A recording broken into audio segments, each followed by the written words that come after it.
Itong project na to, project briefer na galing sa DPWH. Ito construction ng isang flood control structure, yung protection wall, no? Dito sa river, worth 96.5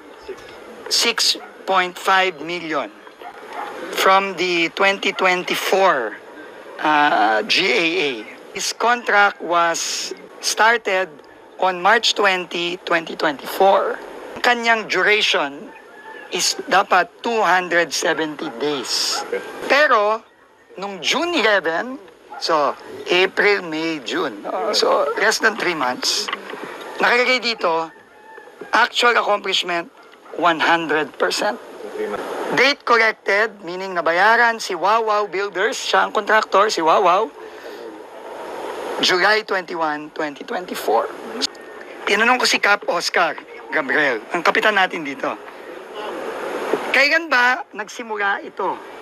Ang sagot sa akin ni Cap, ang sagot sa akin ng mga kababayan natin doon, yung mga nakatira dito sa tabi, 3 weeks ago. Wala na to ghost project ito